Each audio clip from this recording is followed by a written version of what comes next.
Hello everyone, Black Rose Duelist here, and I made this video yesterday, but my phone died in the middle of the process, so that kind of made it kind of sad. But today I'm talking about Burning Abyss, and why I think it's actually the best deck this format. Spoiler alert, that might be number one in my top 5 deck list tomorrow. There's 31 days in March, right? Okay, so April 1st, I'm making my top 5 decks of April. So who knows, my opinion might change. My opinion changes a lot in the 2 days, okay? But I think Burning Abyss / PK Fire Fam Knight Burning Abyss is the best deck this format for many, many reasons. Now, I think their matchups are actually what gives them the best advantage. I don't think they have any bad matchups because all of their bad matchups, they kind of are better now, not only because of the Fam Knights, but also because of Beatrice. So, and F-Zero. So, I'm going to go through the 3 main matchups and then really tell you why it's good. So, the main reason why Burning Abyss is good to me is their plays are butter smooth. Silky smooth. Buttermilk. They're like waffles. They're very, very smooth. They happen very easily. There's really no hard things to do. You just go into your Dante, detach the materials, do your stuff, and you have access to getting a lot of monsters out really, really easily, really, really fast. So you kind of are more open to comeback plays easier because you always have some type of advantage. Whenever you summon a monster, you're usually going to get something out of it that you're going to be able to make another monster the next turn. So that makes it easier to stall, but also makes it easier to make more plays every single turn. You're usually not left with a turn you can't do something with. You either can play like another Dante, another Xyz monster of some sort, or get some type of advantage. So Burning Abyss really capitalizes on advantage. The other thing, they're very versatile with their plays. You can go into many, many different cards. You have like Nightmare Shark. I think almost the rank 3 pool is better than the rank 4 in terms of diversity. Because you have cards like Zen Mains, which I don't really advise playing, but you have Nightmare Shark, Acid Golem, if you want a big beater, someone that can attack directly. You have Dante, which 2500 attack and defense when you detach material. Then also it changes to defense when you attack it, and then when it dies, you get cards back. So very good for just whenever. You can always go into a Dante and not feel like you're losing anything, if that makes sense. So that's why I really think Burning Abyss are good in that point, because you can always go in, like in other decks, going to an Xyz monster, you're losing 2 monsters. But with Burning Abyss, when Dante dies, you also get the materials effects when they go to the graveyard, but you're also getting Dante's effect to replace itself. So you're never losing anything, and there's never a bad reason to go to a Dante. You can go into Beatrice. When Beatrice dies, you get Dante's effect, but you also get a Dante fusion from your extra deck, or the Virgil. So there's lots and lots of things you can do with the deck. And now with the Phantom Knight engine, you can also go into the rank 3 Phantom Knight guy. But when the Phantom Knight Knight dies, you get to summon a rank 4 Xyz Dragon, whatever his name is. So it's really, really powerful because you're getting all these cards that can replace themselves or get more cards. And they're all floaters. Whenever something gets milled, you get something in advantage. So the Phantom Knights do that even better because the Burning Abyss, some of them play other monsters, but you also have like Barbar, you have Farfa, but all the Phantom Knights, you banish them, you either add a card or summon a monster. So it just brings on the more rank 3 spam in a way.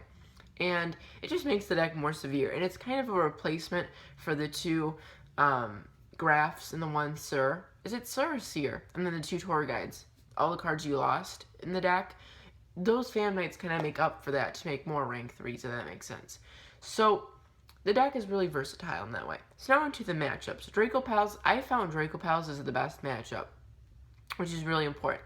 I'm not saying like my build is like the number 1 build, but I've been playing just pure Burning Abyss too, and it's really beating Draco Pals really, really easily. And I think there's many reasons for that. Number 1, my build now plays Anti-Spell Fragrance, which I don't think is a necessity for the deck, but being able to go first turn Dante, Anti-Spell Fragrance, Solemn Notice is basically an instant win against Dracopals, and to a lesser extent Monarchs too, because they really need the first turn, the one card that the guy is going like, ooh, praise the Lord Monarch, that sends a card and draws two, and then also their field spell and all the other spells that search.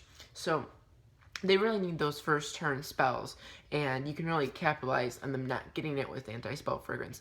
But then you also get to set your one card, your Twin Twisters, so you can destroy the set spells that they played with your Twin Twisters on their end phase, so they never even get a chance to use their spells. There's also the one guy, I forgot what his name is, I play one of him. He has kind of weird name, he's like 1400 attack. When he's sent to the graveyard, you can bounce back an opponent's set card. I think it's just Spell and Trap, but it could be Monster. But they set their spell that they can't play that turn with Anti-Spell Fragrance, and then you bounce back that spell they can't play, and now they can't play it for another turn because now they have to set it again. So it's kind of crazy with that Burning Abyss synergy there. So the Dracopal matchup, obviously you're not always going to get Anti-Spell Fragrance. So what else can you do against the deck? You can really outplay them with Beatrice. Beatrice, a lot of times they can't get over Beatrice because the only thing that they really can get over with is something like Cast Out or the one Draco Slayer, Dragonister or whatever. The one that bounces back a monster is 2800 attack into the deck. I play 3 Veiler in my version and a BLS. Or not, yeah, BLS. Because Dante and Beatrice and Veiler, I thought just BLS would be a good fit in the deck. And it's been working pretty well. I don't think it's like a need to add, so if you have other things you can add to the deck, play that. But BLS has been working pretty good, so I can get over that dragon guy. But obviously you're not always going to get a BLS either. So Beatrice, you put Beatrice in either attack or defense. She has 2800 defense, so she's pretty good in defense. And let's say just a Solemn Notice. Even not a Solemn Notice. They go into their plays, right? And they end up with like 2 monsters. They end up with the Fusion Dragonister, a Pendulum monster in attack mode, and the Synchro. And they just summon the Synchro. You can play Beatrice during their turn, and it's ridiculous. Detach a material, Dante, get another, maybe a Surback. Send a Farfa from your deck to the graveyard. Banish their cards in the middle of their play. And that's what I've realized has been working really good against the matchup against Dracopals, is sending Farfas and just recycling Farfas and banishing your opponent's cards with Farfa during their turn really stops their plays. And I think Beatrice is crazy, because as you know, you can send monsters from your deck to your grave with Beatrice on your opponent's turn. So you can send a Farfa, Farfa banishes the opponent's monster, totally disrupt their play.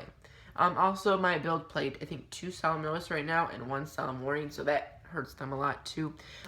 For the Dracopal matchup, all you have to really do is make sure they don't go crazy. And your Effect Veiler, your Beatrice, the BLS even, the Solemn Notice, the Solemn Strike, yeah, Solemn Warning, I already said Veiler, but yeah, there's a ton of Anti-Spell Fragrance. Lots and lots of cards that kill that deck.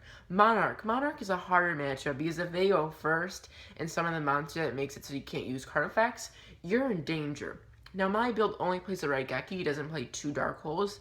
I don't know if I want to play 2 Dark Holes because then I have to take out some of my traps, I'm thinking. But the Monarch matchup is kind of hard in that point if they go first. But I realized if you go first, with Anti-Spell Fragrance, the Veiler, the Double Dante, and the, oh, I forgot about Fire Lake. Fire Lake, during Dracopal 2, in the middle of their Pendulum Scales, they play the 2 scales like a monster.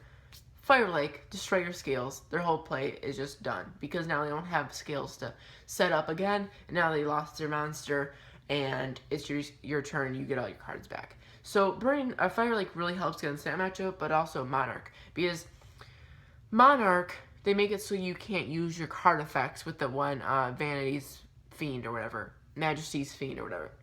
But they also have the other cards that make it like return to your deck and stuff. But I'm just worried about Majesty's Fiend right now. Because Fire Lake is a really good out to it. Because you can destroy this Monarchs. Actually, in general, Fire Lake is really good against this deck because they go into their Monarch, even a field spell, a continuous spell. Fire Lake destroys all their worries. So I figured that and Twin Twister really helps out against the matchup. That's the rockiest matchup for me. Now Cosmo. Cosmo, yeah, I feel like I just left Monarch kind of just there. I would say it's 50-50. Whoever goes first has huge leverage. Because if you can go first turn Dante or Beatrice even, like a Valor in hand or a Solemn Strike, or Solemn Notice, right? Or Strike. Yeah, it's Strike. Then I keep forgetting because I'm used to the OCG names from testing for so long. And then Anti-Spell Fragrance even, and a Boundless or a Twin Twister. Whoever goes first in that matchup typically wins, is what I found.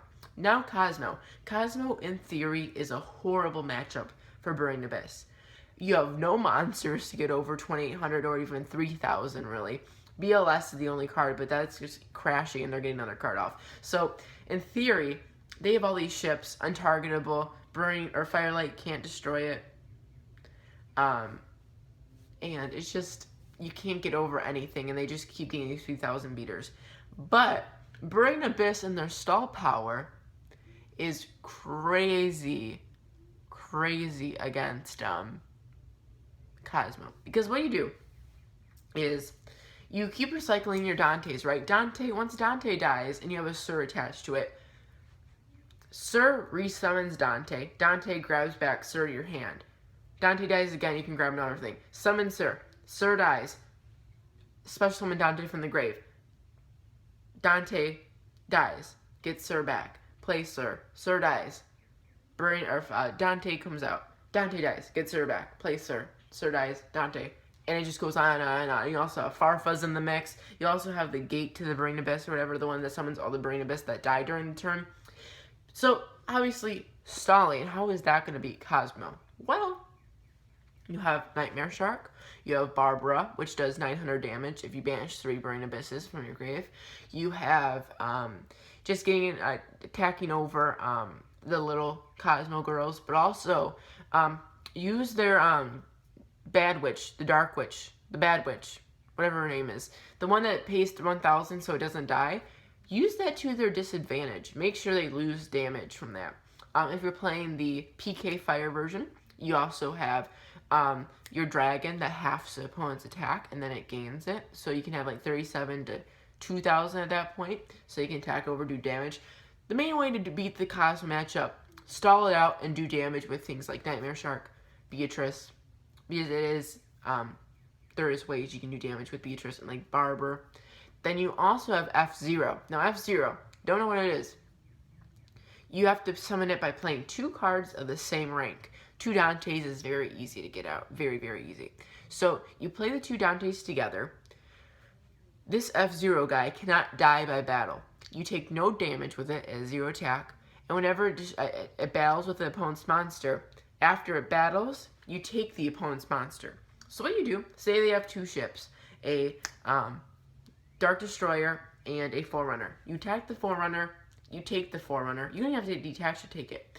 You take the Forerunner, or no, you attack the Dark Destroyer. You take the Dark Destroyer, you attack over your opponent's Forerunner. Then you banishes, but basically you just stall out with that because they can't destroy by battle. If it's destroyed by a card effect, you detach to it material. The only way out of it is the Cosmo Joe, which obviously is an issue, but yeah. So you stall with F-Zero, Nightmare Shark, Barber. You take tons of damage.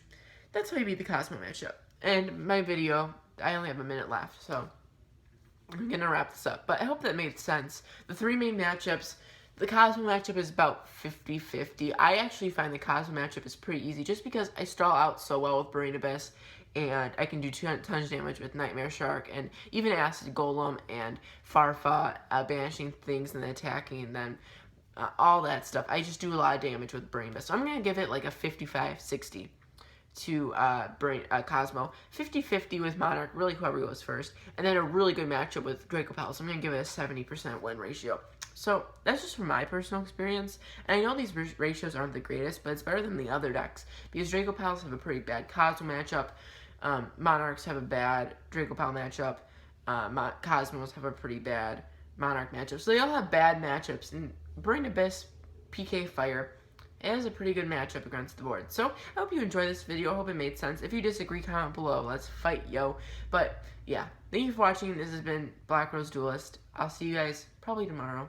If not, I'll make my top 5 decks of April on 1st. So, April Fool's Day. LOL. Just kidding. No, bye. 2 seconds. Bye.